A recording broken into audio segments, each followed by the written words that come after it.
अदम बर्दाश्त और माशरे में बढ़ती हुई इंतहा पसंदी की वजह से लोग एक दूसरे को बर्दाश्त करने को तैयार ही नहीं हैं। इस हवाले से जेलम से हमारे नुमाइंदे शहरियों के साथ मौजूद हैं। मजीद तफसीलात उनसे जान लेते हैं। जी बाबर।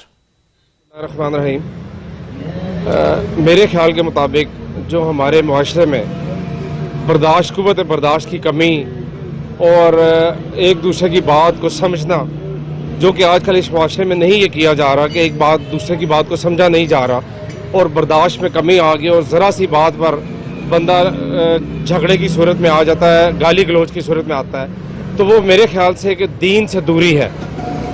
आप पहले ज़माने में देख लें कि हमारे जितने बुज़ुर्ग हज़रात थे, हर वक्त ज़िक्र, अज़कार, हाथ में तस्बीह। अब उस तस्बीह की जगह एंड्रॉयड मोबाइल आ गया है और जितनी नौजवान नस्ल है उसकी तरबियत नहीं की जा रही। और मेरे ख्याल से कि अगर दीन के मुताबिक हमारी नौजवान नस्ल की मुकम्मल तरबियत की जाए और दीन को आसान लफ्ज़ों में समझाया जाए तो मेरे ख्याल से ये बीमारी दूर हो सकती है। और मेरी ये पूरी नौजवान नस्ल से दरख्वास्त है कि दीन की तरफ जितनी रग़बत होगी आपकी, आप में उतनी कुव्वत बर्दाश्त होगी। नबी पाक सल्लल्लाहु अलैहि वसल्लम जब मदीना से मक्का आए, कोहान के साथ झुकी हुई थी और फरमाया कि बूढ़े, बच्चे और औरतें, बेशक वो कुफार में से थे, उनसे कहा कि वो पनाह में है। इससे बड़ी बर्दाश्त क्या हो सकती है कि हमारे नबी पाक सल्लल्लाहु अलैहि वसल्लम ने बर्दाश्त की तालीम दी, सब्र का इल्म दिया।